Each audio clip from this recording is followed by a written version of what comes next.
Sí. Bienvenidos a todos y a todas a una nueva jornada de estas charlas o pequeñas conferencias que estamos haciendo los viernes enfocadas a los recién colegiados y estudiantes del máster habilitante.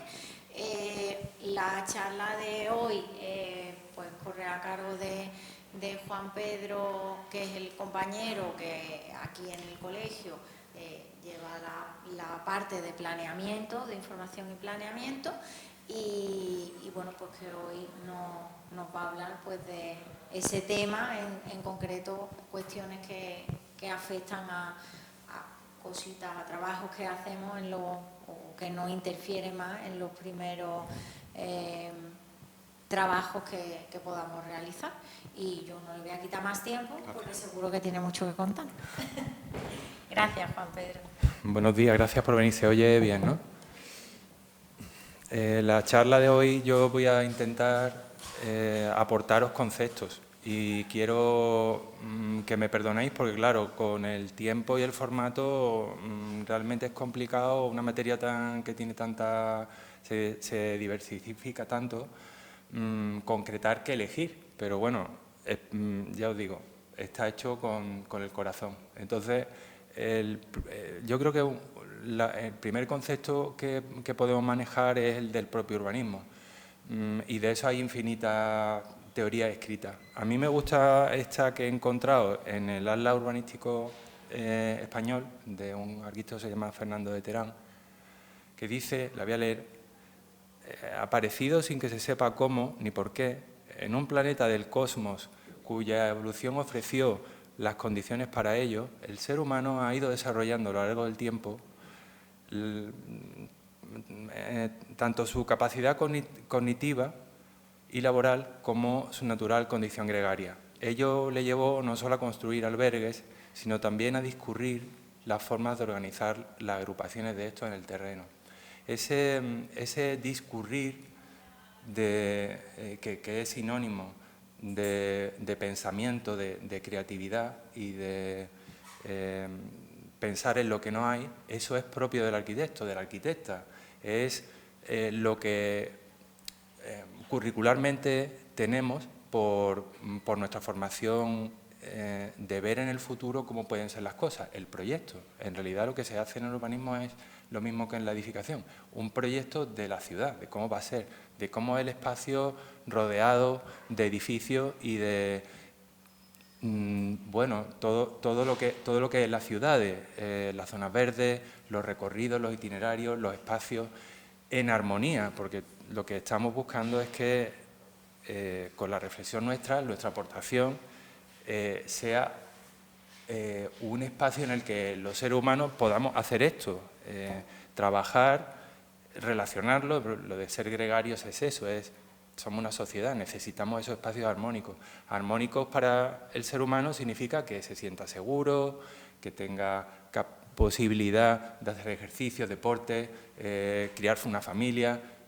Es que básicamente es eso. Todo lo que vamos a ver hoy, que va a tener que ser, por desgracia, muy técnico, muy legal, porque la normativa en un Estado de Derecho es fundamental para que todos estemos jugando a igualdad, no es secundario en realidad. Lo importante es la reflexión que tenemos que hacer los arquitectos de lo útiles que podemos ser en un momento dado para la sociedad. El otro día en el País encontré como esta especie de profecía de nuestra presidenta, la presidenta de los consejos superiores, que decía que nuestra disciplina iba a ser clave contra el cambio climático. Yo me lo creo, es decir, tenemos unas herramientas y unos conocimientos generales de los problemas que, bueno, para este problema y para otros muchos. Tenemos una capacidad muy fuerte. Estas leyes que vamos a ver ahora ya tienen la previsión de que desde el urbanismo vamos a acometer soluciones, vamos a poder aportar soluciones en el campo del urbano para un montón de retos que tiene la sociedad por delante. Y entrando en materia, voy a destacar estas dos primeras leyes. Estas son las principales, las que tenemos que manejar siempre. la ley estatal del año 15, que es el texto refundido de ley del suelo y rehabilitación urbana, y la ley autonómica que se llama Ley de Impulso a la Sostenibilidad del Territorio de Andalucía, que es del año 21, hace 3 años. En los cintillos esos que he puesto debajo he colocado algunos nombres de leyes que ya no son de aplicación, pero sin embargo aparecen mucho en las memorias tipo, incluso en los expedientes de urbanismo que vemos, porque bueno, lo normal es que tiremos de modelos que ya estaban hechos y entonces, pero sé cuidadoso con eso. Hay dos leyes bastante recientes, el año 15 no fue hace tanto tiempo, y la del 21, que es la ley que acabamos prácticamente de estrenar. Miradlo que sean esas, ¿vale?, cuando hagáis los trabajos. He elegido estas imágenes, además, de captura del BOE, porque en el BOE se hace un trabajo de consolidación de la norma. Eso quiere decir que, como esto se va modificando a lo largo del tiempo, se van cambiando los artículos. Y entonces cambian, además, de manera muy potente. Entonces hay que mirar siempre la legislación consolidada. A estas leyes, bueno, estas crucecitas, para que quede claro que no se usa, ¿vale? A estas leyes le salen unos apéndices, vamos a decir así, que es su desarrollo reglamentario. Aquí me parece que me he saltado algo. A ver, ¿dónde está? Bueno, perdón. Sí, que lo tengo tan chico aquí que no veo bien, pero bueno, en estas leyes, y este es el guión de la ponencia de hoy, hay una serie de materias que se van a tratar. Las que vamos a intentar ver hoy de la legislación urbanística estatal, perdón, la legislación del suelo estatal, son definiciones y conceptos, entre ellos el concepto del principio de desarrollo territorial urbano sostenible, el régimen del suelo, que es un concepto que ahora voy a intentar explicar, que es un poco complejo pero tiene mucha aplicación, y las valoraciones. Y la que de verdad usamos, la que implica cada día mirar el artículo y saber qué dice la ley en materia urbanística, es la lista. En la lista hay una estructura, hay un orden que ayuda mucho a buscar contenidos, porque está en el sentido de la propia actividad urbanística. Es decir, en la actividad urbanística ahora vamos a ver que hay como unas casillas, como el juego de la oca, que no puedes saltarte, tienes que seguirlas en ese orden. Pues en ese orden están los contenidos de la ley. Lo primero que hay es el régimen del suelo, después son las actuaciones, régimen del suelo para 2 clases de suelo que reconoce la ley, después las actuaciones de transformación de ese suelo, que son como volver a iniciar el proceso de partir de un suelo que no tiene una ordenación, puede darse la nueva, la ordenación urbanística, la ejecución de ese dibujo, que es la ordenación, y la edificación, que es el final del proceso y ya os digo, obligado desde que se hace la ordenación hasta que se termina el edificio a que, como una bala, por encima de todo, se ejecute lo que está previsto. Esa raya del desarrollo autonómico significa que, en realidad, por las competencias, y no me puedo perder mucho, el Estado tiene muy limitado lo que puede decir al respecto del suelo. Puede hablar de derechos generales. Y es la comunidad autónoma, en este caso Andalucía, la que tiene la competencia para regular cómo quiere que sea el urbanismo en su territorio. Pues bien, a estas leyes, ahora sí, le salen esos pequeños apéndices que son los reglamentos, que son, bueno, pues de partes que han dicho, y esto, en la ley lo dice, esto se desarrollará reglamentariamente. La ley del Estado no desarrolla mucho, pues en realidad es que no puede hacer mucho, como decíamos, pero sí tiene un reglamento importante que es el de las valoraciones urbanísticas, que es el decreto 1492 del 2011. Este se usa cuando vayáis a hacer una valoración, que ahora vamos a ver qué ámbito tiene, se usa y es fantástico porque está toda la fórmula matemática de lo que hay que aplicar para saber el valor del suelo. El valor del suelo es clave porque tenemos montado alrededor de la propiedad del suelo muchas expectativas. Entonces esto es una regla del juego que todo el mundo la tiene que acatar y me gusta ese reglamento. Y luego el reglamento general de la lista, que es el decreto 550/2022, que desde que salió hace 2 años, lo llevamos los que nos dedicamos al urbanismo pegado al cuerpo. Eso es como 490 artículos que han caído de golpe sobre la mesa, desarrollan la ley, tienen un montón de parámetros que, claro, hoy ni por asomo nos va a dar tiempo a ver, pero tenéis que saber que esa ley va siempre con ese reglamento al lado. Tenéis que mirarlo en conjunto, las dos cosas, ley y reglamento general, ¿vale? Hoy, en el momento que tengáis que hacer una consulta, levantáis la mano y paro, y así también variamos. Además, en la actividad sobre la ciudad y sobre lo que no es ciudad, tenemos otras normas que son tanto de España como de la comunidad autónoma. Aquí he traído 2. Hay infinidad de leyes. Estamos sobre legislados. Pero estas 2 en concreto que he traído, las he elegido porque tienen los gráficos muy bonitos, pero gráficos que en realidad no están en la ley. Estos son posteriores para aclarar. Son las que protegen los dominios públicos del mar y de las aguas. Y la ley de costas del año 88 y la ley de aguas del año 10, que definen qué es el dominio público, qué es lo que es el núcleo duro de lo que hay que proteger de esas 2 cosas. Y en bandas paralelas a esos dominios públicos, bandas paralelas a unas distancias que dice la norma, el que es el propietario del suelo que está afectado por esas bandas tiene limitado las cosas que puede hacer ahí. Y entonces, cuando tú vas a intentar pedir una autorización, el ayuntamiento no puede autorizarte directamente, tiene que preguntarle al señor de costas o al señor de aguas, oye, que quieren hacer esto, ¿pueden o no? Tiene que estar dentro de ese rango de cosas que se pueden hacer o no. Además, normas locales también afectan a la actividad urbanística en general y a la que se hace en el campo. Los ayuntamientos tienen muchísimas competencias.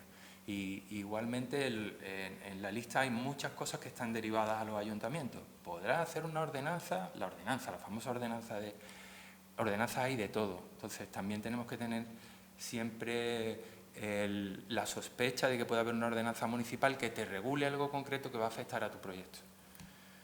Por supuesto, los instrumentos de ordenación territorial urbanística, que son los que salen directamente de las leyes, y ahí es la plasmación gráfica en planos y en normativa de las normas que te están diciendo la ley concretadas para parcela a parcela. En realidad, cuando tú quieres saber lo que se puede hacer en una parcela, miras la ley, en realidad no, miras el plan que se ha derivado de esa ley, porque es el que ha bajado a la escala de decir en cada sitio lo que se puede hacer y lo que no.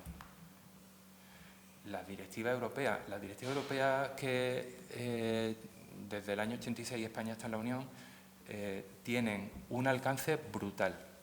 En nuestro cuerpo legislativo casi todo está siguiendo la línea de lo que se ha decidido a nivel de toda la Unión Europea. Yo lo pongo en valor, porque si no hubiera sido por esa normativa, yo creo que estaríamos mucho más atrasados en materia ambiental, en materia de igualdad.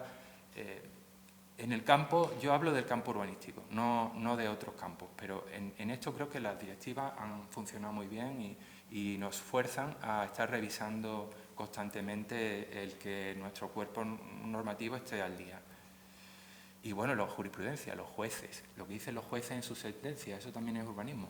Y eso es muy polémico porque las normas siempre se pueden interpretar y al final, cuando un juez se ha estudiado el caso, si es que se lo estudia, porque hay otras veces que no, pero eso es otro tema, no vamos a entrar aquí, y dice, el artículo del Plan General de Málaga no sé qué, quiere decir, bueno, pues cuando aparece una sentencia, eso es una norma, o sea, eso hay que cogerlo, igual que si estuviera recogido ya como una norma urbanística aprobada, por no hablar de lo que pasa cuando anulan los planes, pero bueno, eso es otra materia.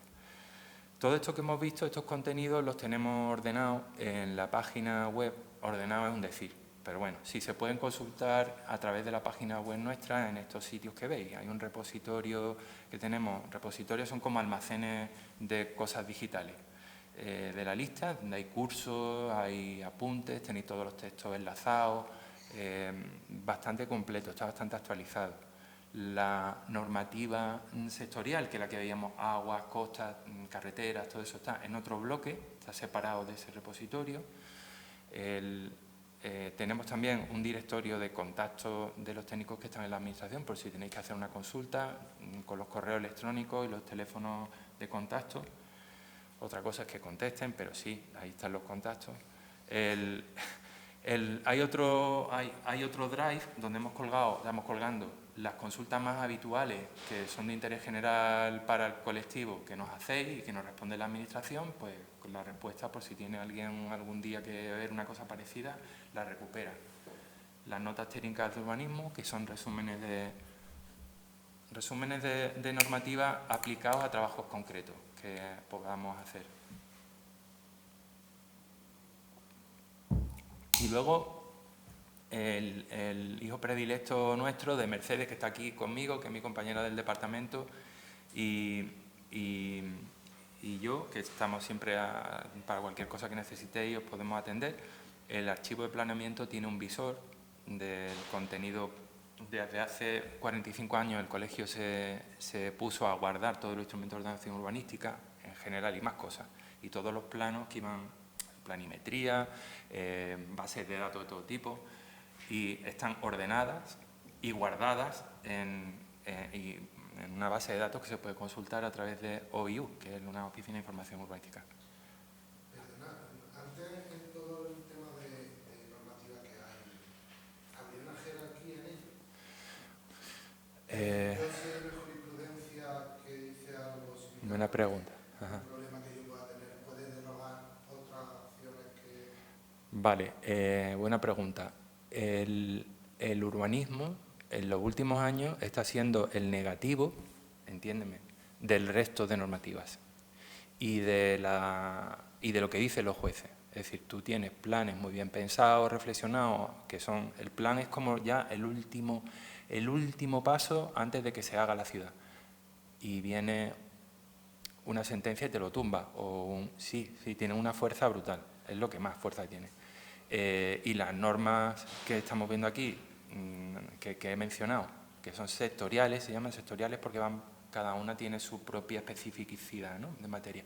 Esas, es que de entrada, lo primero que hay que hacer cuando se hace un plan es consultar a la administración, la consejería o el ministerio, oye, ¿qué puedo hacer aquí? El primer paso que hay que dar. Entonces va a salir el negativo. Tienen mucha importancia, están por encima. Eso está claro, porque la actividad urbanística está como relegada a segundo nivel. Además, la información la podemos encontrar también ordenada en la web de la administración. Aquí he sacado algunas. Esto está cada vez más deslavazado y más difícil de consultar porque hay muchas fuentes. Nosotros hemos intentado en el OIU, que acabamos de ver, enlazar las fuentes de información principales como un punto de partida para que busquéis cosas. Pero aquí os refiero el repositorio de planeamiento que tiene la Junta de Andalucía, que se llama Sitúa. Están todos los instrumentos de ordenación general y los de desarrollo de algunos municipios. Las sedes electrónicas, que son, bueno, pues, o bien entras por transparencia o bien hay algún enlace en algún sitio de la página en desorden casi siempre, que se llama urbanismo, que podéis entrar y ahí veis los planes que tiene cada municipio.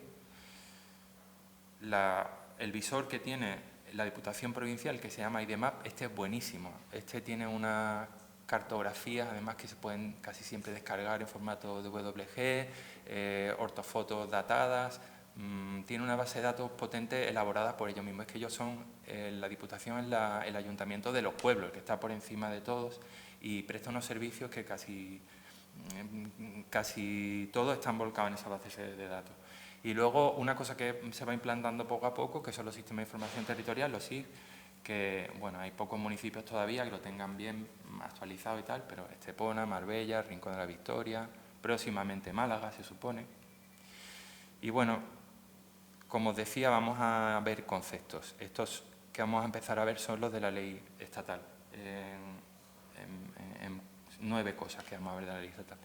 La definición del principio de desarrollo territorial y urbano sostenible. El desarrollo sostenible, pues al final, a efectos de la ley del suelo, es que el recurso suelo se utilice solo en lo que necesitemos, para satisfacer unas necesidades que son, bueno, pues de economía, de empleo, de lo que vayamos necesitando, pero estrictamente el necesario y el resto que se quede preservado. Bueno, este principio que parece, ahí está y no lo quiero leer, pero bueno, se puede definir de muchas maneras. Lo que viene a decir es que en el sistema planetario en el que estamos, lo urbano lo que hace es requerirle al medio natural todo, pues el agua, el aire limpio, los alimentos que comemos, así de fundamental. Cuestiones que no se pueden tecnológicamente resolver. Eso lo da el suelo no transformado. Un suelo que se transforma no puede equilibrarnos en la parte urbana, necesita estar sin transformación. Hay un gráfico aquí abajo, es que me he dado cuenta que he hecho todo muy chico, pero bueno, yo esto os lo mando y lo veis si queréis con más detalle. De la FAO, que especifica, bueno, pues eso como 15 funciones ecológicas que tiene el suelo sin transformar, con lo cual es que es un recurso no renovable, un recurso natural no renovable fundamental para, bueno, pues para que nuestros ecosistemas ciudades funcionen. Entonces, eso las leyes ya lo tienen totalmente asumido, que no se puede crecer más, que ya se ha acabado. En la Unión Europea hay un compromiso de no crecimiento neto del suelo en el año 2050. Va a ser difícil que lo cumplamos, seguramente habrá una moratoria, porque bueno, ahí en ese gráfico que está debajo, que está debajo del rótulo en rojo, que es ese de tener la ocupación neta del suelo, vemos que Málaga, por ejemplo, está en el color más rojo que hay, que es que entre el año 2000 y el 2022, que es lo que recoge este gráfico, hemos aumentado entre un 25 y un 50% la ocupación del suelo respecto a la previa. Es decir, los años del boom bestial ese de la burbuja, pues se desmadró todo un poco y sí, la consecuencia es que, claro, no hemos salido de la matriz. Otro concepto es el de la ordenación del territorio y la ordenación urbanística, que son una función pública que define el uso del territorio y del suelo en base al interés general. Este interés general, que es un concepto un poco indeterminado, es fundamental. Luego vamos a ver que tiene relación con muchas decisiones que se toman en el urbanismo. El interés general es que, frente al interés particular de un señor, el urbanismo tiene que mirar por el interés de todos, ¿vale? Ese principio parece tonto, muchas veces tiene dificultades de entenderse en muchas decisiones que se toman urbanísticas. Y además, esa ordenación conlleva que al suelo, a los propietarios de suelo, se les limiten sus facultades, es decir, lo que pueden hacer, y sus deberes, que son las obligaciones que tienen que cumplir. Facultades y deberes, esto es fundamental. Estamos hablando ya de que la ordenación del territorio, o sea, el dibujo que se hace sobre un plan, la línea que se pone entre distintas cosas, que es la ordenación, le va a distinguir a cada uno lo que son sus facultades y sus derechos. Ahora vamos a intentar un poco ver eso. El que sea función pública significa que yo particular no puedo decidir cómo quiero ordenar las cosas, eso lo hace la Administración. Esto es derecho administrativo y hay que garantizar que el control y la dirección siempre esté en manos de la Administración, con la participación de los ciudadanos, es decir, el particular puede participar del desarrollo urbanístico. Si tiene derecho a tener iniciativa, pues podrá presentar los instrumentos de ordenación, los arquitectos redactarlos. No somos de la Administración, pero podemos trabajar para los particulares. Eso está contemplado dentro de ese principio de participación ciudadana. Y además hay que asegurar que de esa actividad una parte del beneficio que saca el propietario va a la comunidad, que son las plusvalías.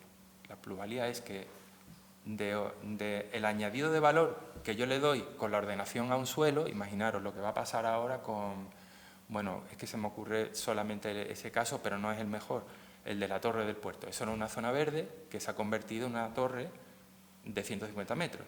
Pues ahí hay una plusvalía, porque antes valía 0, era una zona verde, y ahora vale lo que vale el hotel de 45.000 metros.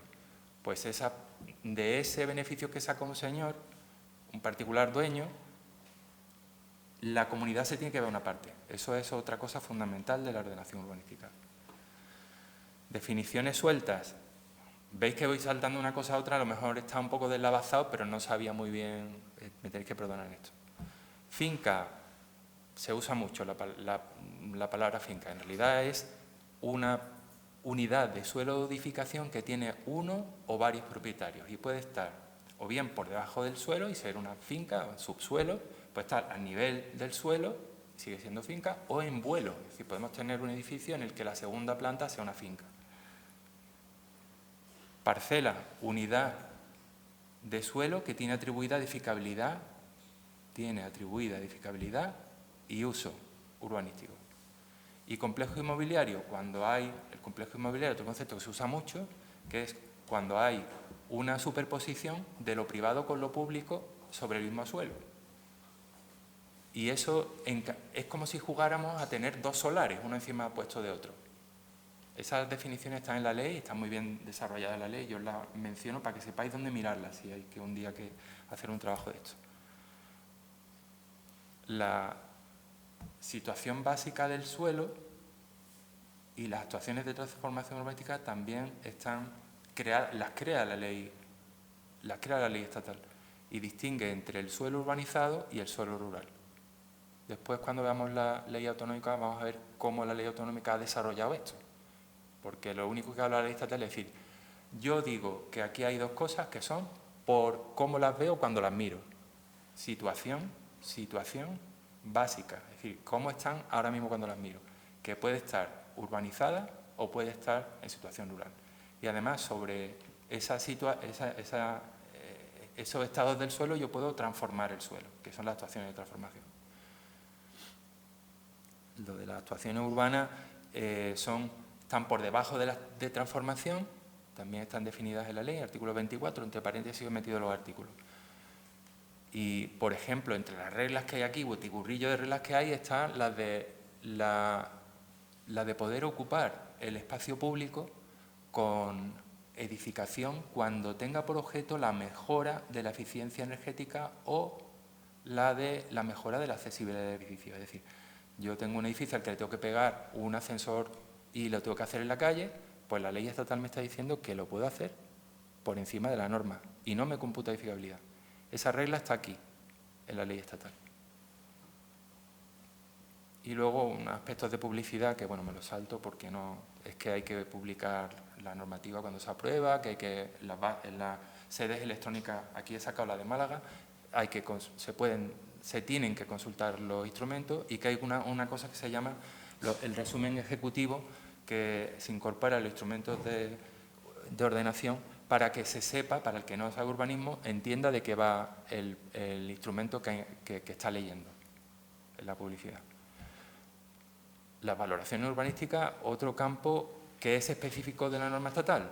¿Cuáles son las urbanísticas? Sabéis que en las valoraciones a todos se le puede añadir un valor, los arquitectos somos competentes para hacer valoraciones urbanísticas, edificatorias, es decir, de lo que en realidad dominamos como curricularmente, lo que hemos estudiado en la carrera, podemos darle un valor.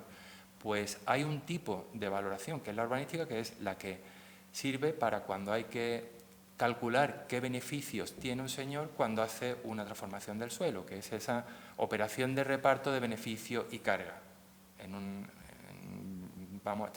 Estamos como a un nivel muy lejos de entenderlo, pero que os suene la copla. En expropiaciones, a mí me van a hacer una carretera por encima de mi casa y ese suelo se valora con esta ley. El justiprecio que tiene la fijación del precio cuando hay una sustitución forzosa o cuando la administración tiene una responsabilidad por una cosa que ha hecho. Yo que sé, ahora con lo de la Dana se me ocurren 1000 situaciones, ¿no? Cuando se vea que la administración ha sido la responsable de que unos señores han perdido lo que tenían porque decidió en un momento dado aprobar un plan diciendo que eso era urbano, se va a valorar con esto. Si se llega a ese punto, porque eso va a ser muy difícil, pero bueno. La declaración de obra nueva, que también está en la ley estatal, es muy importante porque casi siempre nos piden clientes sin conocimiento de normativa quiero que me den los papeles de mi casa.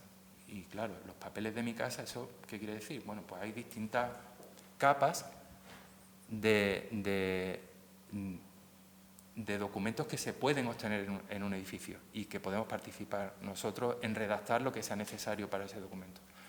En concreto, aquí lo que estamos hablando es del registro de la propiedad. El registro de la propiedad, que es voluntario, se accede a él, asegura quién es el propietario y de qué cosa cuando son fincas o edificios. Entonces, esa inscripción registral se hace con mucho cuidado, se tiene muchísima... El registrador revisa muy bien exactamente qué es lo que está registrando, porque le da una seguridad jurídica al que viene detrás, ¿no? El que compra algo con una nota registral actualizada, casi, vamos, hay excepciones, pero casi puede dar por hecho que lo que está allí escrito es la realidad y que no tiene carga y que no se lo van a quitar, ¿no? Bueno, pues eso, a ese registro de la propiedad se accede mediante la declaración de obra nueva, que tiene dos modalidades. Una es cuando en un edificio ha habido primeramente una solicitud de licencia y lo hemos dirigido la obra, con el certificado final de obra se accede al registro, aportando el certificado final de obra y otros documentos que dice el artículo 28 de la ley. O cuando una obra está terminada y ha prescrito. Eso es un concepto complicado de dar todas las particularidades, pero asumirlo es un edificio en el que ya la Administración no puede obligar al propietario ni a demoler ni a que pida una licencia. Pues la licencia se puede pedir antes de hacer el edificio y después, si hay un plazo para que el Ayuntamiento te exija que pidas una licencia. Pues eso está contemplado. Al registro pueden acceder cosas irregulares, construidas sin licencia urbanística.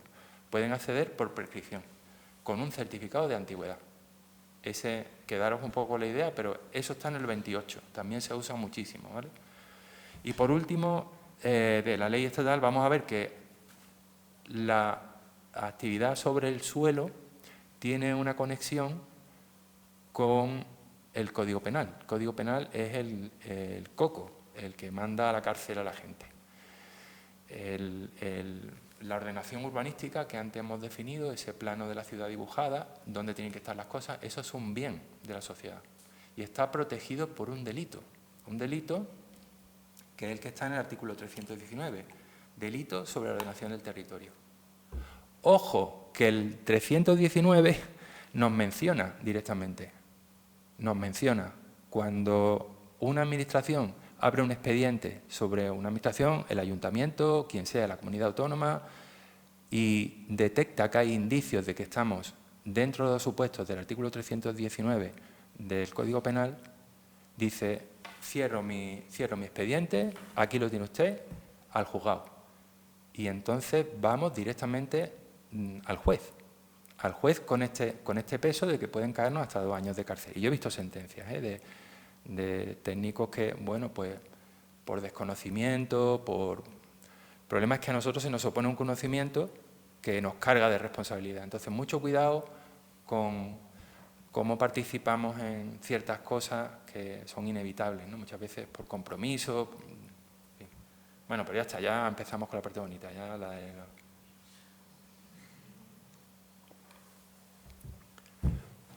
la ley andaluza, la lista, define el suelo rústico y lo mete dentro bueno, voy a hacer un poco una introducción. Es que en realidad esto está un poco deslavazado, pero porque va rápido y en esa ordenación urbanística hay una primera decisión que tomar, que es la de clasificar el suelo, la clasificación del suelo. ¿Eso qué es? Pues atribuirle a cada parte la función que va a hacer. Yo cojo mi término municipal y digo, bueno, pues aquí esto tiene que ser un suelo en el que no haya actividad urbanística. Y en esta parte es donde va a estar toda la actividad urbanística. Lo tengo que separar así, un poco por la introducción que os he hecho yo. No puede haber un desorden, tiene que haber una armonía, tiene que establecerse ese límite. Y entonces, en el suelo donde no se pueden hacer actividades urbanísticas, que es el suelo rústico, clasificado como rústico. La ley define 3 situaciones o 3 categorías. Una, la especialmente protegida, que es la que nunca, nunca, nunca, irreversiblemente va a dejar de ser un suelo rústico, porque hay una ley que lo ha protegido, le ha dado una normativa propia y lo ha delimitado como tal. Los montes públicos, las costas, los arroyos, eso es el especialmente protegido. Y los suelos rústicos preservados y los suelos rústicos comunes. Los preservados, estos 3 juegan un poco de una manera a saltar casillas, ¿no?, entre ellos. Pero bueno, hay dentro de los preservados, suelo rústico preservado, la categoría del suelo rústico preservado es la que, por el momento, el plan dice, el plan que ha establecido la ordenación urbanística, que ahí no se va a hacer actividad urbanística. ¿Por qué? Porque hay riesgos naturales o antrópicos, inundaciones, corrimientos, volcanes como La Palma, los antrópicos, los del hombre, pues una central nuclear, no sé, cosas de ese tipo. Mientras persista el riesgo, eso no puede tener actividad urbanística, porque es incompatible. Lo hemos visto en Valencia. Es decir, ahí se tenía que haber, ese suelo tenía que haber estado preservadísimo y en realidad pues está ocupado por la edificación. Bueno, un caso un poco triste. Y luego el preservado por la ordenación territorial o urbanística es el que los planes deciden que tienen valor o interés público para que se mantengan sin desarrollar. Yo qué sé, pues los cultivos del Guadalhorce, que sale una naranja buenísima, eso a preservarlo, ahí no se pueden hacer casas ni edificaciones, ¿vale? Pues eso. Pero siempre hay una posibilidad de que en algún momento desde el plan se decida que dejan de estar preservados y entonces pasan al saco, al fondo de saco, que es el suelo rústico común, que es un tipo de suelo, bueno, pues que también está muy limitado lo que se puede hacer, las facultades y los deberes, pero no puede sufrir la transformación urbanística. Y sobre estos 3 hay una cosa que se llama hábitat rural diseminado, que no la vamos a ver ni la vamos a explicar, pero para que os suene. ¿Cómo controlar que cuando se hacen actividades, porque hay actividades y edificaciones que se pueden hacer en suelo rústico, no estemos en actividad urbanística? Pues hay un artículo en el reglamento que estamos todo el día dándole vueltas, que es el 24. Y ahí habla de la inducción a la formación de nuevo asentamiento. Es decir, si yo en un sitio donde antes no tengo un suelo urbano empiezo a hacer determinado tipo de cosas, puedo crear un nuevo asentamiento urbano. Objetivamente, ¿qué reglas ha sacado el 24 de la manga? Porque esto está un poco muy polémico, este artículo, ¿vale? Son 6 reglas. Que no dividas el suelo, que no se divida el suelo mediante licencias, sino es por motivo de la explotación agrícola. Esta regla se desarrolla muchísimo. Yo estoy sacando los highlights, ¿vale? Los puntos así importantes. Que sobre una parcela tú no te dividas con tu familia por cuotas la propiedad. Un poco eso es lo de transmisión intervivo de cuota pro indiviso. Es decir, es difícil de entender, pero es como se está viendo mucho en la zona de Cártama. Coge un señor y dice, bueno, yo te vendo una participación de una propiedad. Te la vendo porque hago contigo un contrato y te vendo un 25%. Y eso es ese lote de allí. Pues eso induce a la formación de nuevos asentamientos según el artículo.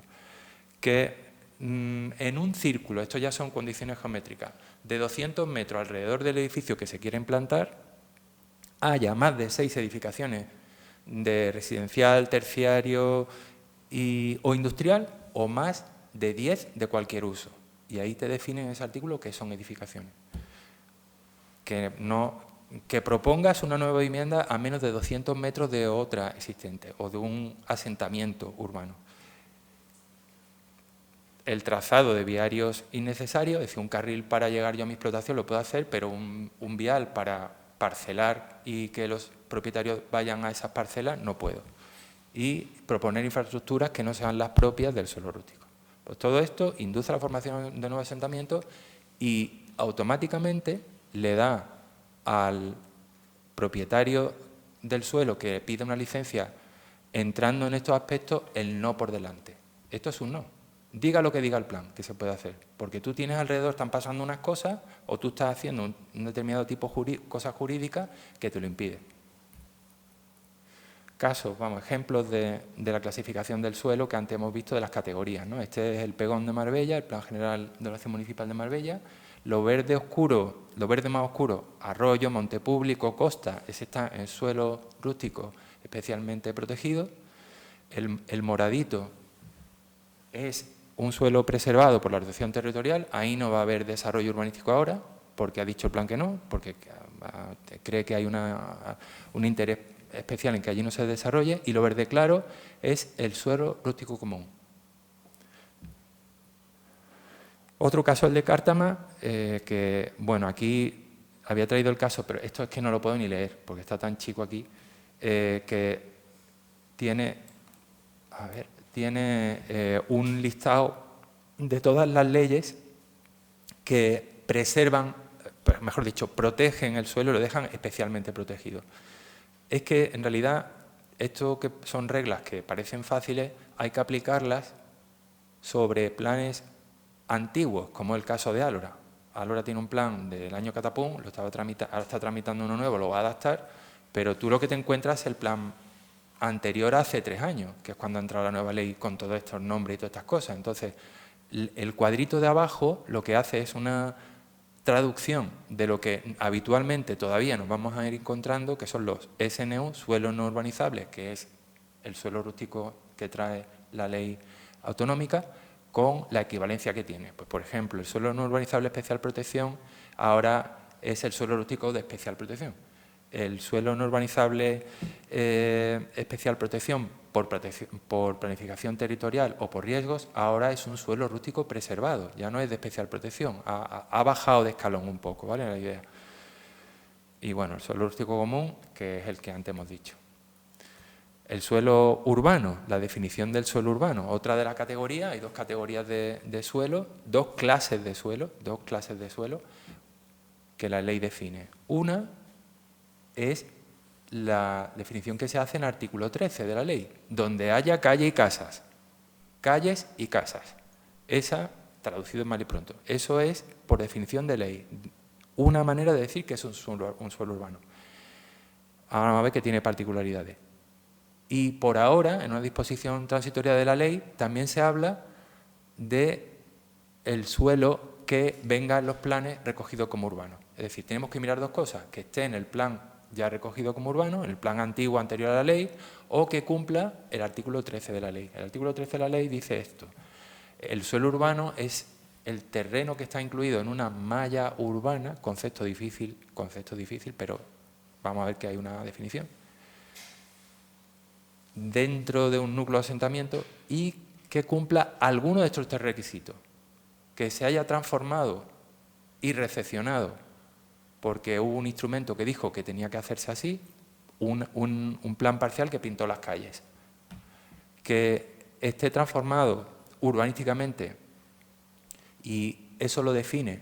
Aquí no está diciendo que haya un plan, ojo, está diciendo que esté transformado ya. Si yo me encuentro un terreno en el que han hecho calles, no se sabe cómo, sin plan, pero encuentro que tiene acceso rodado por vía urbana y servicios urbanísticos básicos, agua, saneamiento y electricidad, pues eso también es urbano. O bien que ya esté ocupado por la edificación en al menos 2/3 del espacio apto que diga el instrumento que hay que aplicar.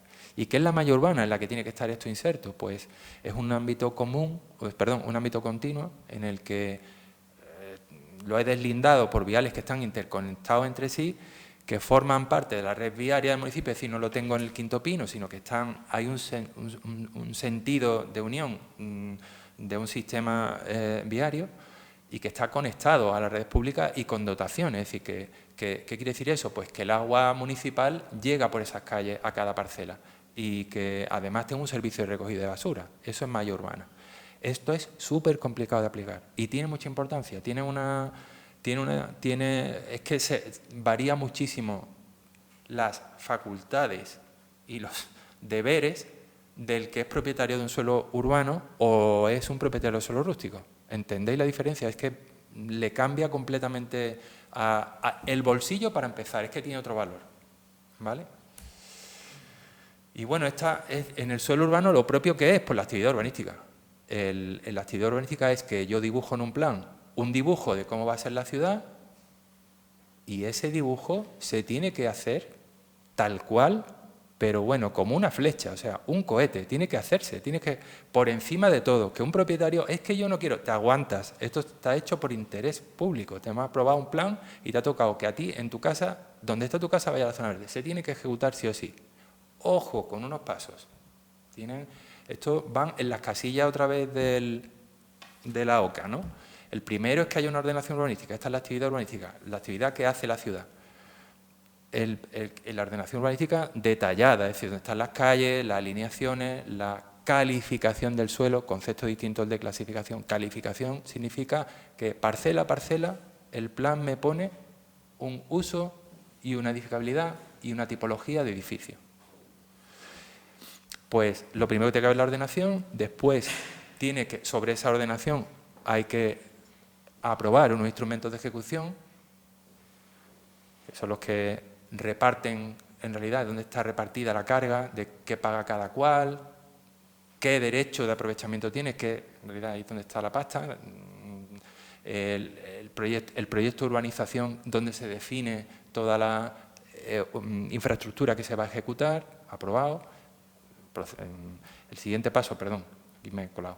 El siguiente paso es llevar hasta la condición de solar, que es la que está aquí abajo definida, ahora vamos a ver, el suelo, es decir, que yo ejecute y termine lo que está previsto en el proyecto de urbanización, y después sobre ese suelo con condición de solar pedir una licencia. Bueno, un propietario de suelo urbano no puede hacer una edificación del tirón, tiene que haber pasado por todos estos pasos, o encontrárselo ya, comprarlo ya con todos estos pasos dados, porque hay un concepto que es el de que tú adquieres el derecho a pedir tu licencia gradualmente quiere decir cumpliendo paso a paso tus obligaciones. Yo tengo un suelo urbano y en este orden, este es el orden lógico, hay veces que muchos ayuntamientos te encuentras con cosas muy raras, han dado la licencia antes que esté hecho una cosa, a veces se pueden simultanear pasos, ¿vale? Pero adquieres gradualmente el derecho a hacer tu edificio cuando hayas cumplido con todas tus obligaciones. Si no has cumplido, si no has pagado, si no has cedido, lo que hablábamos antes, la plusvalía del ayuntamiento, la parte de la plusvalía que te has llevado tú, te tienes que ceder. Si no has pagado la urbanización, tampoco puedes edificar, te falta ese paso. Si no tienes ordenación, tampoco pasa ese paso. ¿Entendéis? Esto es súper importante porque genera mogollón de consultas. Estamos siempre viendo, y es que este suelo, yo lo veo aquí dibujado, pero claro, está dibujado, pero lo miras y dices tú, ostras, esto lo que le falta, a este suelo lo que le ha faltado es el paso de ceder la zona verde. Los propietarios están fastidiados, no pueden pedir licencias porque no han dado los pasos para poder llegar a tener su derecho a edificar, ¿no? Bueno, el solar, ¿qué es un solar? Pues la parcela de suelo urbano que tiene infraestructura y servicios y como mínimo cuenta con acceso rodado por vía pavimentada, alumbrado, servicios básicos, que son los de agua, suministro, electricidad y saneamiento que acabamos de decir antes, y además tiene que haber cubierto, tiene que haber pagado, tiene que haber cedido todo lo que le correspondía por ese proceso de la actividad urbanística. Lo sé que esto es complicado y voy muy como saltando muchas cosas, pero a ver, esto yo me comprometo que en cualquier momento volvemos a vernos aquí, charla de esto y os lo desarrollo un poco más, ¿vale? Pero es importante que viéramos esto hoy, qué es la actividad urbanística y qué es la condición de solar. Sin condición de solar no hay licencia, no se puede edificar. Y os vais a encontrar muchos clientes que están confundidos, que no se confundan. Tú podrás resolver junto con la licencia la parte que te falte para adquirir la condición de solar. Tipo, pues es que no tengo conexión de saneamiento en el pie de la parcela, es que me dice el ayuntamiento que tengo que hacer una tubería de 100 metros, pues la tendrás que hacer, porque en su momento tu urbanización no se completó debidamente, se saltó la casilla de la OCA, de que le correspondía de la urbanización, o es que tengo que ceder la zona verde, o es que, bueno, pues eso es la condición de solar, ¿vale? Este proceso se puede reiniciar con esto. con las actuaciones de transformación urbanística. Quedaros con el nombre, ATU, actuación de transformación urbanística. Esto reinicia el proceso. Es decir, yo tengo la ciudad tal como está terminada. Y ahora viene un señor, un propietario de suelo y dice, bueno, yo quiero que en mi parcela hagamos una cosa, un proyecto distinto, porque lo que hay no es bueno para la ciudad. Ojo, se justifica no porque sea bueno para ti, porque tú ganes dinero, sino porque sea bueno para todos, el interés público otra vez. Y eso está muy desarrollado, aquí voy a entrar 4 pinceladas, pero bueno. Esas actuaciones de transformación urbanística que cambian el dibujo de la ciudad, que innovan respecto a lo que había antes, pueden ser o bien de mejora urbana o bien de reforma interior. La mejora urbana, ¿qué es? Cuando en una parcela que tiene hasta las aceras hechas, yo decido que voy a aumentar la edificabilidad, el número de viviendas o voy a cambiar el uso a otro que sea más lucrativo, es decir, a otro que me dé más pasta. Por ejemplo, esta parcelita, ahí chica, se ve pequeñísimo, ahí tengo el instrumento luego por si nos da tiempo, ¿no? Es la del edificio de correos. Un edificio que es una dotación. Una dotación significa que vale 0, porque eso lo tenía la administración para prestarnos un servicio a todos. Eso no tiene un valor en el mercado. Sin embargo, lo ha comprado un señor y ahora van a poner un hotel. Pues claro, en el cambio de uso, sin aumentar el techo, ya hay una mejora urbana. Es decir, se llama mejora urbana porque conlleva a la vez una cesión al municipio en equilibrio con ese aumento del aprovechamiento de unas compensaciones. O bien la reforma interior. Este caso que pongo ahí de fondo es muy bonito, es un proyecto que está ahora empezando en Málaga, se llama Marqués de la Paniega, que es en un ámbito que le faltan las calles por hacer o está hecho un pifostio, se puede tramitar una actuación que lo reforme y le dé completamente otro uso y otra forma de las calles y lo que nos haga falta. Y esas son las reformas interiores, con las mismas y quedan sujetas a los mismos pasos que hemos visto aquí, de todas las casillas, ¿vale? Cuando se hace esto, reiniciamos, empezamos a tener que hacer todos los pasos.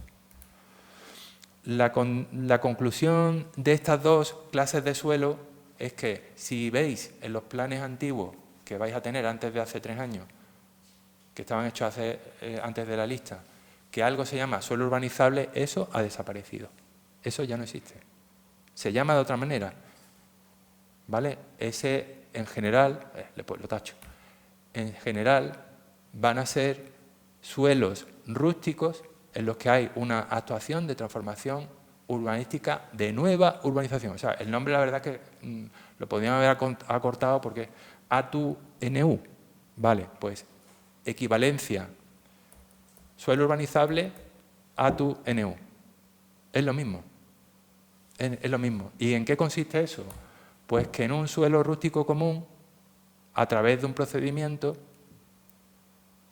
administrativo, yo delimito un ámbito y digo que eso se va a convertir en una ampliación de la ciudad, cumpliendo una serie de requisitos súper exigentes, porque estamos diciendo que nosotros no podemos crecer, nosotros nos quedamos ya con el suelo que tenemos. Lo que hay que hacer es reacondicionar la ciudad que ya hay. Ahí la ATU de una urbanización.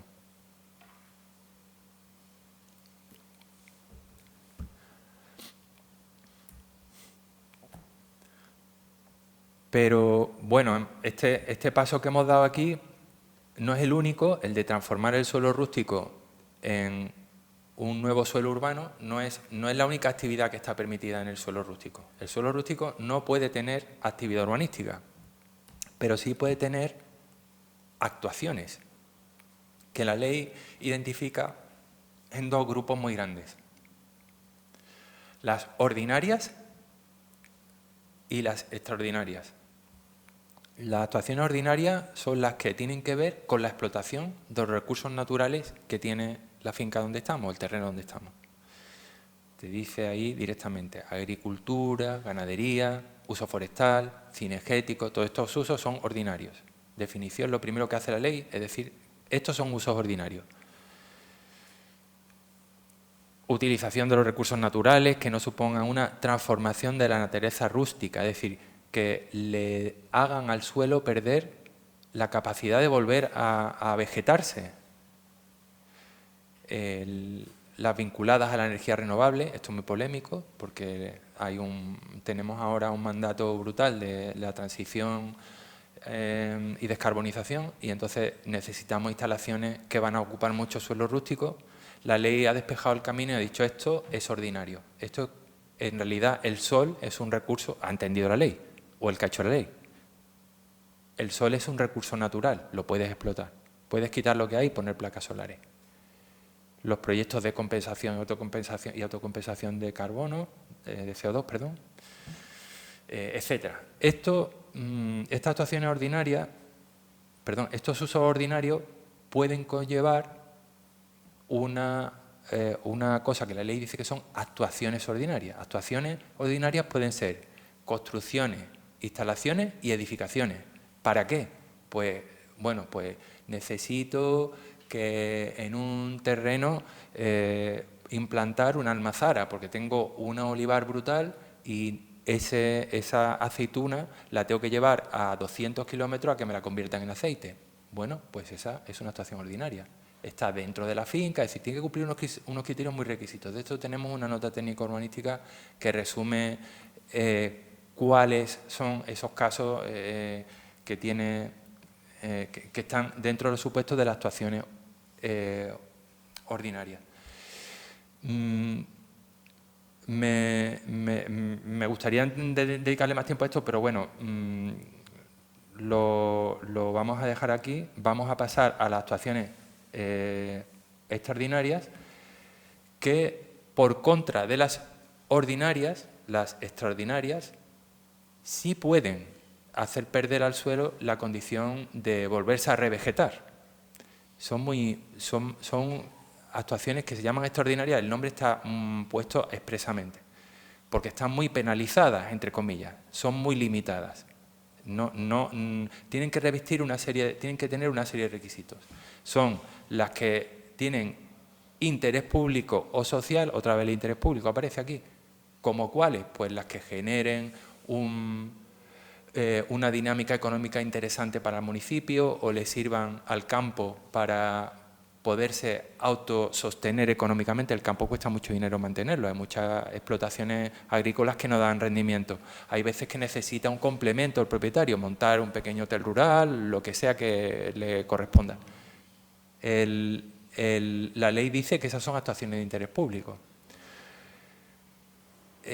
Actuaciones que sean incompatibles con el medio urbano, pues ¿qué se me ocurre aquí? Pues una depuradora en un pequeño municipio, que claro, es que ¿cómo voy a meter la depuradora dentro del pueblo? La tengo que poner en el suelo rústico para que la separe y no genere un impacto fuerte en la parte urbana. Y aquí, esto es una novedad de la lista, de la ley andaluza, que es la vivienda unifamiliar no vinculada. La vivienda que una persona se hace no vinculada es porque no está vinculada ni al uso ordinario ni al uso extraordinario. Está flotando en el aire. Un señor tiene un suelo y cumple los requisitos que están aquí en la columna de la derecha y decide que se va a hacer una casa para irse el fin de semana o para vivir en ella. Eso es posible en el suelo rústico. Son requisitos muy exigentes. La diferencia que hay la principal diferencia que hay entre el grupo de usos ordinarios y el grupo de usos extraordinarios es que el procedimiento para la autorización no es solo una licencia. Tú esa edificación en el uso ordinario la puedes hacer directamente con una licencia. Y en el uso extraordinario tiene que producirse una declaración de interés público. Tiene que hacerse un procedimiento de autorización previa de la actuación extraordinaria, que es, bueno, pues tramitar un borrador del proyecto que se pretende en la Administración, que te lo informan, que se expone al público, que se tiene que recoger las alegaciones de todos los colindantes, a ver que tú no estés allí metiendo una cosa que a ellos les impida hacer su uso ordinario. Es decir, muy exigente, pero bueno, la verdad es que es un enfoque positivo respecto al de que el campo por sí solo se pueda sostener. No se puede sostener, hay muchas actividades que son ruinosas. Entonces, si hay un equilibrio, yo creo que esto puede ser bueno. Otra cosa es que se desequilibre y se desmadre, ¿no? Porque luego aquí estamos hablando siempre del proceso legal, del proceso irregular no voy ni a hablar, me lo tengo que saltar porque no da tiempo. Las barbaridades que se hacen en el suelo rústico sin licencia ninguna es que está desbordando el sistema. Es decir, tenemos dibujados unos planes maravillosos que no son posibles de cumplir porque se nos está yendo el agua por todos los boquetes de la irregularidad que se hace, ¿no? Entonces, en eso el sistema falla porque no hay una policía controlando que eso no ocurra. Esto lo podéis ver en otra nota técnica urbanística que está resumiendo todos los pasos que hay que dar y cómo es el procedimiento, en fin, no me puedo entretener más. Pero sí quería entrar un poco, y ya, yo creo que voy terminando ya, no sé ni cuánto llevo hablando, pero decirme un poco. Una idea, vale. Que es el de la ordenación urbanística, que es una actividad en la que los arquitectos y las arquitectas vamos a participar de lleno. Es ese dibujo en concreto sobre un plan de cómo es el espacio urbano, cómo van las dotaciones puestas, cómo funciona, ecológicamente, a nivel ecología urbana, la ciudad que estemos creando. La definición que da la ley de la ordenación urbanística, antes hemos leído la definición que daba la ley estatal, es que función pública, otra vez, que se desarrolla en el marco de la ordenación territorial. La ordenación territorial aquí no la hemos visto, pero es otro ámbito muy interesante en el que también podemos participar. La ordenación territorial es sobre los intereses de cada municipio concreto. Yo planifico a nivel global, por encima de cada municipio, qué cosas nos vendría bien tener a todos en común. Básicamente es eso, y las armonizo, y armonizo las actividades. Y esas legislaciones sectoriales que hemos hablado antes, aguas, costas, todas esas las recojo en mi plan territorial para que yo tenga un punto de referencia de lo que se puede hacer y lo que no se puede hacer, en general en todos los municipios, porque hay cosas que no pasan solamente, se traspasan entre los límites de los municipios, eso es lo territorial, lo que tiene una afección supramunicipal, que es otro concepto. Y ya voy a terminar del tema territorial. Lo territorial se ejerce, esa es una competencia además que tiene reservada la Junta de Andalucía, solamente la ejerce la Junta de Andalucía. La ordenación urbanística es solamente competencia de los ayuntamientos, eso es otra cosa muy importante, te preguntan, ¿y esto quién lo aprueba? ¿Y esto qué? Pues los instrumentos territoriales los aprueba la Junta de Andalucía, los urbanísticos, los ayuntamientos. La ordenación territorial se ejerce, esa competencia se ejerce de dos maneras. Por un lado, aprobando y aplicando los planes de ordenación del territorio, no vamos a decir cuáles son, no da tiempo, y por otro, haciendo una intervención en las actividades que antes veíamos, actividades de uso ordinario, actividades de uso extraordinario, interviniendo la Junta de Andalucía ahí mediante los informes de afección territorial, interés territorial, hay muchas maneras de llamarlo. Son actuaciones que por el grado de importancia que tienen necesitan un informe del que tienen control el conjunto del territorio y hay una afección supramunicipal, ¿vale? Dejamos aquí la ordenación territorial, otro día, cuando queráis os doy la charla de la ordenación territorial. La ordenación urbanística está funcionando en ese marco de la ordenación territorial y se concreta mediante los instrumentos de ordenación urbanística, que va a ser el final de la charla teórica que voy a dar. ¿Cómo? Pues bueno, pues planificando en esos instrumentos la organización y ocupación del suelo y la transformación mediante la urbanización y la edificación, los pasos que hemos visto antes de la actividad urbanística, en estos instrumentos. La ordenación urbanística tiene unos principios que recogen las ideas fundamentales que se tienen que plasmar en la ordenación que hacemos. Son muchísimos, no vamos a pararnos, pero bueno, viabilidad social, viabilidad ambiental, todos los instrumentos tienen que justificarlos, que se están cumpliendo. Ocupación sostenible del suelo, que es lo que hablamos antes. Bueno. Y por otro lado, los criterios. Criterios ya bajan a una escala más pequeña y van desde criterios generales, que son los que están arriba, los del espacio público urbano y los de las dotaciones. Criterios generales que tienen que cumplir la ordenación. Integrar el principio del desarrollo urbano y territorial sostenible, lo que venía en la ley estatal que os he leído al principio. Revitalizar la ciudad existente, la eficiencia energética y el aprovechamiento de los recursos renovables. Integrar la integración de principios de igualdad y accesibilidad universal. Tela marinera hacer esto, pero bueno, sí, hay que meterse, hay que calzarse las botas y somos arquitectos y arquitectas y podemos hacerlo. Y para el espacio público y verde urbano, pues que haya una movilidad peatonal y el transporte no motorizado, o sea, priorizarlo eso, que haya interconexión entre dotaciones mediante el espacio público y el verde urbano, medidas para erosión del efecto de isla calor urbano, lo que decía la presidenta. Oye, vamos a ser fundamentales en el cambio climático. Efecto que tiene, hay que mitigarlo en la ciudad. Isla de calor, concepto, manejar esto ya. O sea, ya los más protectones del universo, las arquitectas y los arquitectos, en los ayuntamientos, dando por saco con que se haga un cumplimiento de la ley que tenemos, ¿no? Esto no es un capricho, esto es ley. Por primera vez aparece en una legislación a nivel autonómico el que el espacio público y el verde urbano está regulado. Hay que poner un árbol cada 100 metros y cada vivienda, y el árbol no puede ser un escuchimizado, tiene que dar sombra. En fin, me pongo muy efusivo, pero porque yo creo que esto es que tiene importancia. Las dotaciones, pues las dotaciones que son esos usos que le dan servicio a lo residencial, y las mete, también le dan unos criterios de cómo tienen que ser. Por un lado, los espacios libres y las zonas verdes van siempre juntas. Espacios libres, zona verde. Zona verde es la que tiene arbolitos o plantas. Y espacios libres, pues la calle Lario, un espacio libre. No tiene árboles, pero un espacio libre.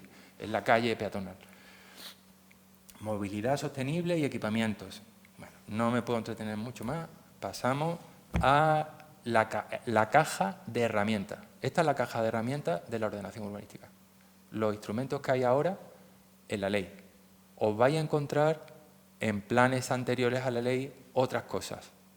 Va a ser difícil. Aquí estamos para cualquier duda que tengáis, aclararla o, bueno, al final no hay más remedio que estudiar, ¿eh? Ese es otro paso fundamental en todo esto.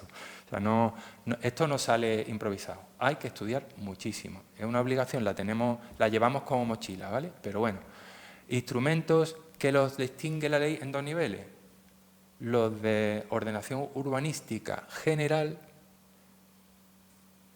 que tiene esta ordenación urbanística general tiene una serie de aspectos que regular, y la ordenación urbanística detallada. Para que os hagáis una idea, la ordenación urbanística general son instrumentos que la ley ha concebido de una escala muy grande, de una escala municipal, entero el municipio, o incluso entre dos municipios. Y la ley ha decidido que esos instrumentos de ordenación urbanística general, que van a ser básicamente planes estratégicos, o sea, tienen una función no de decir exactamente esto va aquí y no se mueve, sino yo dibujo que estratégicamente aquí tendría que haber un parque, pero yo no digo cómo se tiene que hacer ni doy el detalle, porque eso es una competencia de otro instrumento, de ordenación detallada que va después. No sé si me estoy explicando o estoy... pero funciona a dos niveles y están independizados por completo. Es muy importante esto. ¿Por qué? No puedo dar mucho detalle, pero los problemas fundamentales que tiene el urbanismo son de encadenamiento de planes unos entre otros, por el sistema anterior que teníamos, que producía que cuando tú incumplías en un apartado de una cosa, de una norma que no se te había olvidado, que no había no sé qué, venía un juez y te decía, usted incumple esto, anulo el plan. Y no se anula solo ese plan, es que se anula en la cascada, como dicen los abogados, en cascada anulo todo lo que tiene detrás. Entonces, ojo, esto es un nuevo sistema, está en dos niveles y juega a independizarse. La estrategia está en los instrumentos de ordenación general y el detalle, lo que yo tengo que mirar para pedir la licencia, está en el detallado, ¿vale? Entonces, instrumentos que contempla a nivel de ordenación general, el Plan General de Ordenación Municipal, que es un plan solo para el suelo rústico, solamente el suelo rústico. Hemos visto las dos clases de suelo que hay, pues este Plan General de Ordenación Municipal, solo para el suelo rústico. El Plan General de Ordenación Intermunicipal, que es cuando yo necesito hacer entre dos municipios cualquier cosa, hasta un vial. Como los municipios tienen la competencia tan rígida, necesito un instrumento especial, este. El plan básico de ordenación municipal, este es para municipios que tengan poca actividad urbanística, que como tramitar un plan es tan gravoso y es tan rollo, pues le dicen, mira, no, te simplifico, plan básico, tú tienes un plan básico, entre comillas básico, pero bueno, ese instrumento es del suelo rústico y del suelo urbano, los dos están juntos, ¿vale? Y pasamos a los de la detallada, que son el plan de ordenación urbana, que es donde se dibuja lo urbano, es el plan que ordena lo urbano. El PAC va a ser siempre un plan general de ordenación municipal más un plan de ordenación urbana, POU más PEGON, POU y PEGON. Caso de Marbella es lo que están haciendo. No tienen más remedio que dividir tu antiguo plan general que se llamaba antes, que todos los nombres confunden, pero el plan general era el instrumento desde hace, yo qué sé, 40 años, que se lleva, está en todos los municipios. Se tira de ellos, ves que abarca todo. Ahora no, ahora se va a quedar dividido en dos. El plan de ordenación, el plan parcial de ordenación, que es el que sirve para las ATUs de nueva urbanización. Yo tengo un suelo que es un campo de olivo, lo quiero transformar en urbano. Plan parcial de ordenación me lleva ese suelo hasta pintar el bordillo de la acera, hasta ese nivel, ¿vale? Ese detallado hasta ese nivel. Todos los usos, todas las alineaciones, todas las determinaciones pormenorizadas. El plan de reforma interior, que es el que antes habíamos dicho de en el suelo urbano que ya existe, yo puedo redibujar y poner las calles de otra manera y poner otros usos, el del Paniega, ahora si tenemos tiempo lo miramos. El estudio de ordenación, que es el que sirve para cambiarle la edificabilidad, el aprovechamiento, o sea, la edificabilidad, el número de vivienda o la densidad de vivienda, el uso, cambiar el aprovechamiento de una parcela concreta. Estábamos el caso que he puesto antes, el del hotel que se va a hacer en el edificio de Correos de Málaga. Y el cajón desastre del plan especial. El plan especial puede ser de todo lo que se os ocurra. O sea, hay planes especiales, tipologías, yo qué sé, de protección del casco urbano, bien intercultural de Málaga, como el que tenemos aquí, o el plan especial de Gibralfaro, porque sea muy interesante que se convierta en un parque a nivel ciudad y lo transforme mediante ese plan especial. Y los instrumentos que van dentro de la última categoría, que son los complementarios, son el estudio de detalle. Los estudios de detalle son, bueno, más apañados que las pesetas. O sea, el estudio de detalle vale para casi todo. Es un instrumento versátil en el suelo de cualquier categoría. Admite, por interpretación de la normativa, ciertas cosas, es decir, no se puede cambiar el uso con un estudio de detalle, no se pueden hacer, en realidad estos instrumentos juegan en compartimentos estancos. Lo que hace un plan no lo puede hacer otro, en principio, ¿vale? Hay flexibilidad hasta cierto punto, pero el estudio de detalle es el más flexible. Los catálogos urbanísticos, que son los que tienen, por ejemplo, las ciudades para recoger los edificios que quieren proteger. Un catálogo a nivel ciudad que yo quiero aprobar y dotarme pues, para árboles, para parques, para edificios, ¿no? O las ordenanzas municipales de edificación y urbanización y las normas directoras. Las vemos un poco por lo alto, porque, bueno, en realidad esto es un repaso de las determinaciones que puede tener cada instrumento. Quizás no sea muy interesante verlo ahora con el tiempo que queda, pero que sepáis eso, que está pensado que en los instrumentos de ordenación urbanística general me queda esa escala lejana de, por ejemplo, en el plan general de ordenación municipal, que es del suelo rústico, voy a pintar el modelo general de la ordenación, la planificación estratégica de cómo quiero que evolucione. Es decir, aquí no está diciendo, te voy a dibujar rígidamente cómo vas a ser dentro de 50 años. No. Esto es estratégico. Si yo quiero, lo cambio. O si viene un señor que dice, no, mira, es que te traigo la fábrica de chip más grande de Europa, te la voy a poner en tu municipio de, yo qué sé, Almoía. Pues, oye, es que me has cambiado el modelo a medio y largo plazo, me interesa, te lo cambio, lo quiero cambiar. Bueno, esto es hace una previsión, ¿vale? Las determinaciones que complementan el modelo general, es que como no lo hemos visto antes, pero bueno, pueden establecer la propuesta de las ATUs que van en el suelo rústico, esa transformación para ampliar lo urbano, puede estar también en el Plan General de Acción Municipal, y dar las bases, tampoco las pinta en realidad, las delimita, bueno, las bases de ejecución para los sistemas generales. Los sistemas generales, conceptualmente, lo que vienen a ser son aquellas infraestructuras que por su escala, a nivel de todo el municipio, nos dan servicio a todos los que somos los vecinos. Es decir, una carretera que pasa por el medio del pueblo, eso es un sistema general, porque todos los vecinos lo vamos a usar, no es solo de mi urbanización. Un colegio, dependiendo cómo sea de grande el colegio y cómo sea grande el pueblo, eso puede ser un sistema general. Un cementerio, ese tipo de equipamiento o de infraestructura que utiliza todo el municipio, eso es el sistema general. Y juega en otra liga. No os podéis imaginar hasta qué punto es complejo entrar a escarbar en un sistema general, tipo el sistema general del Puerto de Málaga, que ahí, desde el colegio, otro día que podamos, contamos la historia, pero cómo funciona, con qué reglas propias. Bueno, los instrumentos de ordenación urbana que establecen la ordenación detallada, estamos viendo determinaciones que pueden contener, ¿no?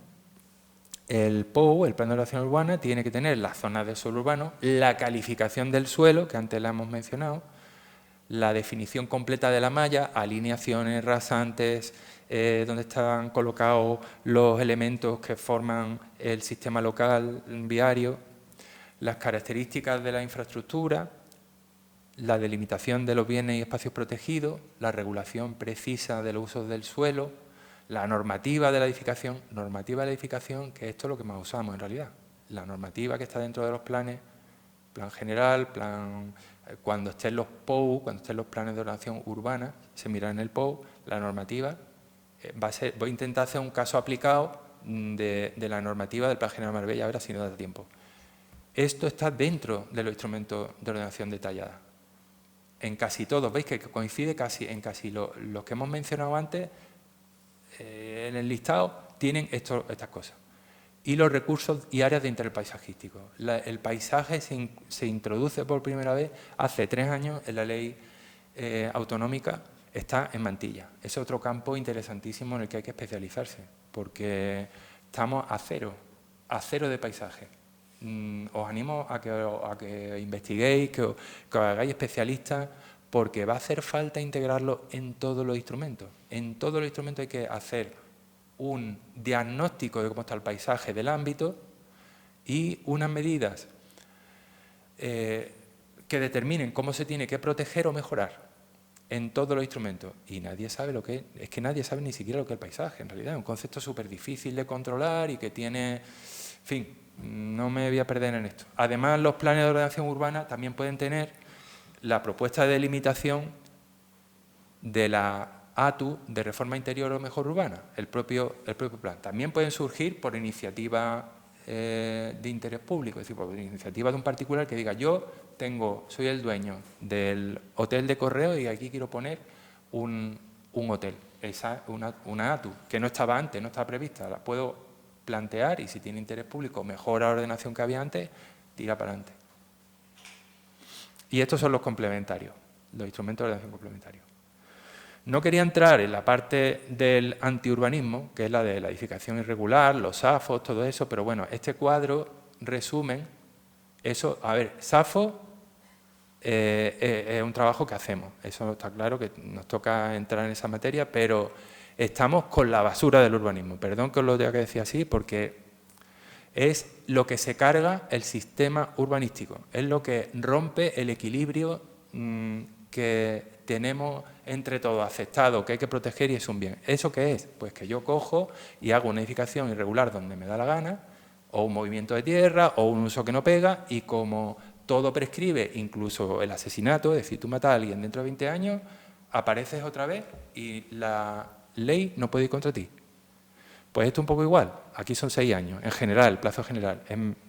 estamos en que, bueno, hay casos en los que no hay prescripción. Pero bueno, perdóname que me ponga tan pesado con esto, pero es que me da...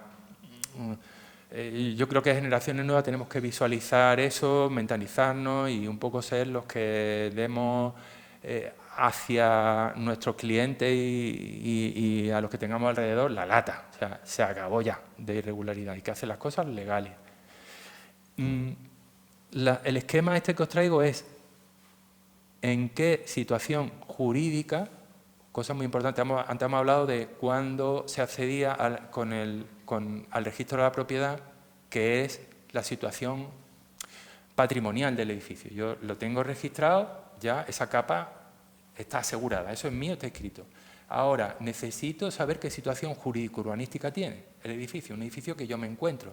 Por supuesto está ser legal, es decir, cumplir toda la ordenación urbanística, todos los pasos dados conforme al juego de la OCA de antes, que es el caso que debería ser siempre, pero no es. Y hay situaciones en las que, bueno, pues el edificio se ha hecho sin licencia. La ley ha distinguido que cuando un edificio sin licencia o contraviniéndola, que es una edificación irregular, está en suelo rústico, pero se terminó antes, suelo rústico, ¿vale? Suelo de clasificación rústica, pero se terminó antes de mayo del año 75, ese tiene amnistía. Ese es automáticamente un asimilado a edificación con licencia, de obra y de ocupación. Antes del 75, todo lo terminado, eso está bendecido. Y en el suelo urbano, esa situación se da en todos los edificios terminados antes del mes de agosto de 1986. 1986, sí.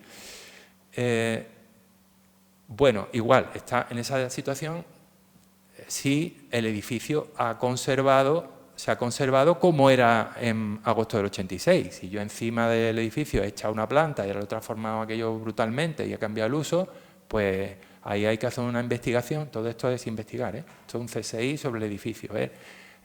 ¿Cuándo se terminó? ¿Cuándo se puede acreditar que se terminó? Comprobar, hacer una... sobre esta escala, a ver dónde está el edificio terminado, qué situación tiene el suelo, ¿vale? Edificios terminados posteriores a esas dos fechas, mayo 75, agosto del 86, lío. Sin licencia, lío. ¿Por qué? Porque la carga de la prueba, como se llama en derecho, de que el edificio se terminó y se mantiene como tal, como sigue a día de hoy, no es de la Administración, no es de los técnicos, es de los particulares. Ellos tienen que demostrar que esos edificios estaban hechos antes de una fecha. ¿Por qué? Por lo que hemos hablado antes, porque el transcurso del tiempo sobre una infracción produce la caducidad o la prescripción. Y un edificio, uso o instalación que esté terminado y esté prescrito, automáticamente está asimilado a fuera de ordenación. Dogma de fe también. Esto, asimilado a fuera de ordenación, es el AFO, que si tiene la S delante es situación de asimilado a fuera de ordenación, si tiene la R delante es reconocimiento o reconocido, o como quiera llamarlo, de asimilado a fuera de ordenación, RAFO, que tiene que cumplir una serie de requisitos. ¿Para qué? Porque, bueno, yo automáticamente, como digo, si soy irregular y he prescrito, soy SAFO, soy RAFO. Pero ahí ni se me ocurre pedirle a la Administración una licencia ni ninguna actuación, ni conectar el agua, ni que me den un servicio. Valgo cero, o sea, mi valor como edificio terminado es cero. Cero a efecto de que si viene la carretera por encima, a mí me indemnizan con cero el edificio, porque nace de una irregularidad. ¿Vale? ¿Cómo puedo subsanar eso? Porque claro, esto estaba generando un problema, porque como toda España es SAFO, porque no me va a engañar, todo el mundo hace cosas, ¿no? Pues han dicho, bueno, venga, pues vamos a crear un procedimiento de reconocer al propietario de ese edificio, uso o instalación, que no le vamos a demoler, ni le vamos a poner sanciones. Y eso se llama reconocimiento de asimilado o declaración de asimilado a fuera de ordenación. En realidad es un papel donde viene la situación jurídica escrita de lo que tú eres, y para obtenerlo hace falta un procedimiento. Entonces, aspectos fundamentales de ser SAFO, haber prescrito. No es tan fácil de determinar, porque hay muchos casos que exceptúan la imprescripción, que exceptúan la prescripción, perdón. No, esto es otra charla de las que va a salir de esto, ¿vale? Ya yo me comprometo, cuando queráis, hablamos de esto y lo desarrollamos un poco, porque quería pasar al caso práctico. Muy rápido, muy rápido. En la estructura de las normativas urbanísticas que tienen los planes de ordenación detallada, o el plan general, o el plan parcial, plan general de ahora, no, perdonadme, que me salta el chip. Lo normal es que haya una estructura de la normativa, que sean las condiciones particulares y las condiciones generales. Siempre va a haber esta estructuración de las normas. ¿Qué implica esto? Pues que para saber qué edificio puedo hacer sobre una parcela, el encargo que nos llega, me tengo que mirar en la normativa del texto consolidado o, mejor dicho, del texto refundido del instrumento que sea. Imaginaros que yo tengo un plan general como el de Marbella, que el que hay ahora es del año 86, que es el que vamos a ver ahora. Ese ha tenido 200 modificaciones, del 86 ahora, sí que han pasado 40 y tantos años. Vamos a tener que irnos siempre al último texto, a intentar buscar un texto que recoja todas las modificaciones, porque nos puede llevar a confusión. Tenemos que buscar no el primero que aparezca en línea, sino iros a fuentes buenas para comprobar esto. Pues ahí es donde está regulado qué forma tiene el edificio, y qué uso. Y los parámetros que regulan la forma siempre son los mismos. Aquí he sacado el articulado del Plan General de Marbella. La cosa que más nos limita generalmente cuando hacemos el edificio es la edificabilidad. La edificabilidad es un parámetro que se calcula superficialmente, haciendo un polígono o una polilínea, vamos a decirlo así, alrededor del espacio cerrado por muros del edificio. Lo que esté dentro, eso son metros cuadrados de edificabilidad urbanística consumida. Pero hay excepciones, y lo estoy haciendo de manera muy general, ¿vale? Hay veces que un sótano pues no tiene consumo de edificabilidad, depende de la planta y depende de muchas cosas, pero bueno. Los porches, por ejemplo, que no son edificaciones que estén cerradas, no son edificaciones cerradas, pero sí tienen una utilidad. En general, la relación es que todo lo que tenga, que compute como superficie útil, la superficie útil, ¿sabes lo que es? El espacio interior de una habitación es la superficie útil. Todo lo que tenga superficie útil tiene cómputo de edificabilidad urbanística. Los porches, como están abiertos, generalmente cuentan menos, casi siempre un 50%. Pero, por ejemplo, mirad la regla que ha sacado Marbella, y es que esta pelota que hay ahí metida, lo que está rayado es el perímetro de la fachada del edificio, que es un poco abstracto, pero bueno. La pelota, el redondel, la curva, esa es la forma de mi porche, así de original soy yo. Y entonces, entre los dos puntos extremos de las fachadas que tocan mi porche, hay una distancia que se llama H. Y la cara interior de la fachada que está dentro del porche, le llamo P. Pues divido H entre P, y si es más de 0,7, eso computa. ¿Vale? Porque, perdón, a ver, sea mayor, 0,7. Eso es. No computa, perdón. ¿Eso qué quiere decir? Pues que, claro, si yo cojo y la boca, vamos a decirlo así, del porche es más estrecha que el fondo, porque me lo he llevado atrás y he metido ahí, eso no, ahí no hay premio. Ahí no te puedo decir que computan menos. No, eso computa entero. ¿Por qué? Porque le has dado mucho fondo al porche, ¿vale? Esta regla es muy divertida de aplicar. Los cuerpos, ¿qué no computa en esa edificabilidad? Pues generalmente casi todo lo que está en sótano. En sótano con ciertos usos. Por ejemplo, un garaje en sótano no computa, un trastero o almacén tampoco, aseos vinculados a aparcamiento, Usos recreativos, pues lo típico que hay en Marbella. El home cinema, creo que salía. Fantasía, todo lo que queráis y más. Eso en un sótano y no computa, está bien pensado.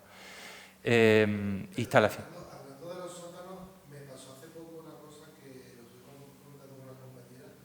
Se supone que el sótano es que tenga las 3 caras cubiertas y en una parcela con un desnivel que se encuentre a menos de 1,5 metros la cosa antes, ¿no? En este caso, lo que había hecho la familia era hacer como una especie de patio inglés aquí y había descubierto 3 caras. La naturaleza de eso era sótano, pero al hacer esa modificación de terreno ya no lo es. Correcto. Ese caso está regulado en algunos planes, el de si tiene cómputo una fachada abierta a un patio inglés, que eso no existe mucho en las normas, no se llama así, dependiendo del tamaño que tenga el patio, normalmente. Es decir, si yo creo un espacio delante para ventilar, vamos a decir, ese espacio muy restringido y de poca altura, es decir, no puedo salir a pisar. Otra vez lo de la utilidad, ¿no? ¿Eso es espacio útil? No, mire usted, esto es un hueco que yo me dejo porque aquí es para que ventile esto, tal. Pues entonces no va a computar, va a seguir un poco la línea del terreno respetada, la que tendría sin haber hecho el patio, generándote el sótano. Entonces, ¿lo que vale es la línea natural del terreno antigua o la línea...? Lo que diga el plan general, por ejemplo, en el de Marbella, el que vale para saber si estás en planta sótano es el terreno terminado. Es decir, si yo hago un jardín, yo tengo una parcela muy grande, y hago un jardín en el que remonto, terreno terminado que también tiene unas limitaciones. Yo no puedo crear un monte en medio de mi parcela, está limitado, ¿no? Sobre todo porque no le puedes crear al vecino una atalaya que le domine su parcela. Esa es un poco la idea. La planta va a tener la consideración de sótano o baja dependiendo de cómo esté relacionada con eso. No son todos planes iguales, ¿eh? Que eso... No, esto tiene tela. Pero bueno, como había que poner un ejemplo de aplicación, esto igual, otra clase, otro día, lo vemos con más detalle. La ocupación, que es una que siempre está limitada, una ocupación porque normalmente se quiere, en el dibujo que se ha hecho en la ordenación urbanística, quiere el que ha hecho el plan que haya parcelas o bien que ocupen todo de edificios o bien que no, que me deje, oye, deja respirar, que haya un equilibrio de lo verde con lo edificado y entonces eso se limita con la ocupación, que puede tener parámetros muy raros, de fondo máximo, de, yo qué sé, de doble delineación, de no sé qué, pero generalmente es un